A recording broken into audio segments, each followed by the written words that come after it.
मैथिली साहित्य में एक ऐसा कवि हुआ जिसने विद्यापति की श्रृंगार प्रधान काव्य परंपरा से अलग हटकर लोक भाषा में कृष्ण की कथा कही और अपनी चौपाइयों को गांव-गांव के जनमानस की आवाज बना दिया।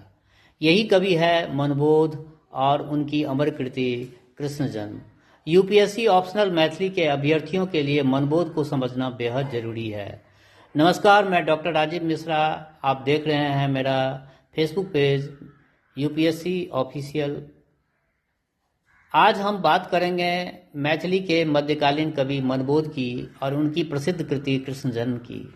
सबसे पहले मनबोध के जीवन परिचय की बात। मनबोध का जीवन वृत्त पूरी तरह निश्चित नहीं है। विद्वानों में उनके जन्म, वंश और जन्म स्थान को लेकर मतभेद मिलता है। एक प्रमुख मत के अनुसार वे मंगरौनी के परिवार जमदौली मूल के प्रसिद्ध ज्योतिषी सोनमणि झा के पुत्र थे। वहीं अन्य विद्वानों ने उनके संबंध में अलग अलग मत प्रस्तुत किए हैं। उन्हें सामान्यतः 18वीं शताब्दी के कवि माना जाता है और ग्रियर्सन के अनुसार उनका निधन 1788 ईस्वी में हुआ। अब आते हैं उनकी सबसे महत्वपूर्ण रचना कृष्ण जन्म पर। कृष्ण जन्म एक पौराणिक आख्यान काव्य है जिसमें कृष्ण के जन्म से लेकर कंस वध और आगे जरासंध वध तक की कथा आती है। इसकी कथा और का आधार मुख्यतः भागवत और हरिवंश पुराण है। इसकी सबसे बड़ी विशेषता है इसकी भाषा। मनबोध ने कठिन संस्कृतनिष्ठ भाषा के बजाय ऐसी सहज, प्रवाहपूर्ण और लोक के निकट मैथिली का प्रयोग किया है जो सीधे सामान्य जन के कंठ तक पहुंच गई। यही कारण है कि कृष्ण जन्म की चौपाइयां घर घर में अत्यंत लोकप्रिय हुई। इसी वजह से मनबोध को भाषा कवि भी कहा जाता है।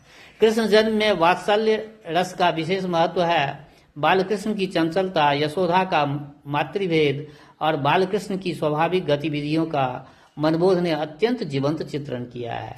साथ ही मैथिली समाज के लोकाचार, कहावतों और जनजीवन की झलक भी इसमें मिलती है।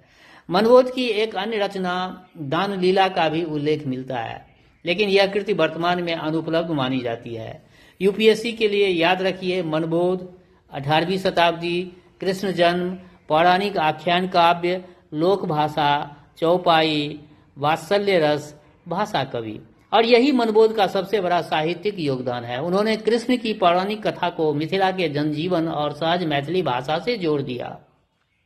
अगर आप यूपीएससी ऑप्शनल मैथिली की तैयारी कर रहे हैं तो मनबोध और कृष्ण जन्म को लेकर तथ्य के रूप में नहीं बल्कि मैथिली की लोकाभिमुख काव्य परंपरा के महत्वपूर्ण पड़ाव के रूप में समझिए।